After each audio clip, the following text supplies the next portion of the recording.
بہت تیزی سے شہباز چیزیں بدل رہی ہیں، اور خاص کر کے جو چیزیں جس طرح سے بدل رہی ہیں اس طرح اسحاق ڈار صاحب وہ کہتے ہیں کہ اسحاق ڈار صاحب، اگر آپ کو یاد ہو تو ملک بوستان صاحب بھی جب آئے تھے تو ان کا بھی یہ خیال تھا کہ لگتا ہے کہ جو ڈالر ہے وہ اسحاق ڈار صاحب سے بڑا خوفزدہ رہتا ہے. تو ایک ہفتے کے دوران ہی اگر ہم دیکھیں تو لگ بھگ کوئی 11-11.5 روپے جو ہے وہ ڈالر کی قدر میں کمی ہوئی ہے روپے کے مقابلے میں.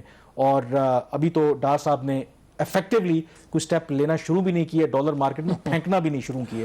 تو سب سے پہلے تو آپ یہ بتائیں کہ آپ کے لیے بھی یہ سرپرائز تھا کہ اتنا کوئکلی یہ چینج ہوگا، یا do you think that it was inevitable? نہیں، لگ رہا تھا کہ اتنا کوئکلی شاید نہ ہو، کیونکہ جو کورٹ نے بھی ڈیٹ دی تھی ان کی اگلی ہیئرنگ کی، اس وقت 7 اکتوبر تک ان کا جو وارنٹ تھے وہ انہوں نے معطل کیے تھے اریسٹ کے. اس کے بعد آپ نے دیکھا کہ بلکہ وہاں پہ جو لندن میں ملاقاتیں ہوئی تو اس میں یہ ڈسکس ہو رہا تھا کہ کیا ان کو وزیر اعظم صاحب کے جہاز میں واپس جانا چاہیے، یا پھر جو کہ انہوں نے بدھ کی ایک پرائیویٹ کمرشل ایئر لائن کی انہوں نے جو ایک ٹکٹ کروائی ہوئی تھی اس فلائٹ سے ان کو واپس آنا چاہیے. وہ منڈے کو واپس آتے ہیں، ٹیوزڈے کو اپنا سینیٹر کا اوتھ لیتے ہیں، وینسڈے کو وزیر خزانہ بنتے ہیں، اور آج جمعہ ہے، آج لیڈر آف دا ہاؤس بن گئے ہیں سینٹ کے اندر.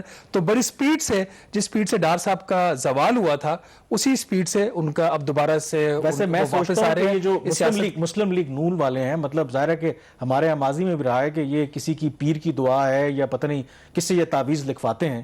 تو ہمیں بھی جانا چاہیے ان کے پاس کہ کس طریقے سے ایک زمانے میں جب آپ ان کو بالکل آپ ان کی پولیٹیکل جو بچڑی ہے وہ لکھ چکے تھے، اور اب تو لوگ یہ کہہ رہے ہیں کہ اسحاق ڈار صاحب آ گئے، مریم نواز کی بریت ہو گئی ہے، تو اگلا جو اب فارمیلٹی رہ گئی ہے وہ میاں صاحب بھی لگتا ہے بلکہ اس کے لیے بھی ڈیڈ لائنز دی جا رہی ہیں، شاید مارچ تک یا اس سے بھی پہلے واپس آ جائیں. ہمیں نہیں پتا کیا ہوتا ہے کیا نہیں ہوتا. چلیں، لیکن جس طریقے سے پاکستان کے لیے اچھا ہوگا، خاص کر کے معیشت اس وقت سب سے بڑا ایشو ہے.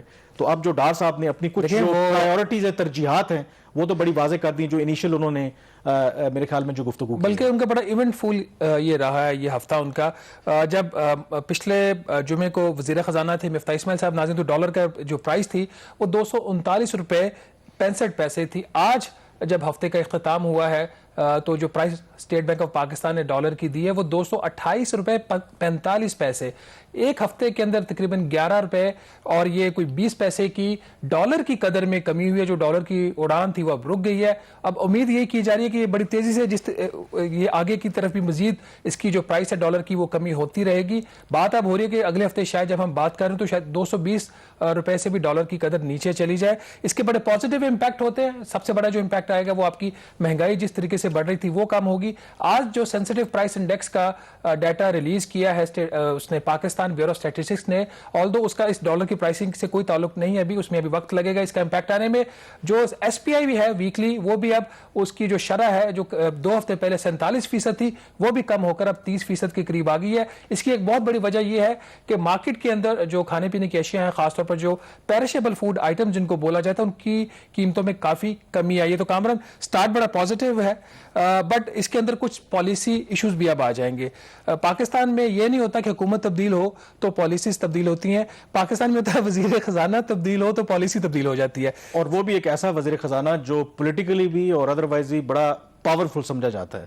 تو اس کے ہوتے ہوئے تو تبدیلی تو آئے گی. اگر آپ مزید بات کو کنٹینیو کرنے سے پہلے، میرے خیال میں جو اسحاق ڈار صاحب کے بارے میں ایک بات مشہور ہے کہ جب وہ ماضی میں بھی وزیر خزانہ رہے تو انہوں نے روپے کی قدر کو کس طرح قابو کیا کہ وہ ان پر ایک الزام لگایا جاتا ہے کہ انہوں نے مارکیٹ میں اربوں ڈالر پھینکے، جس کے نتیجے میں انہوں نے روپے کی قدر کو کنٹرول کیا.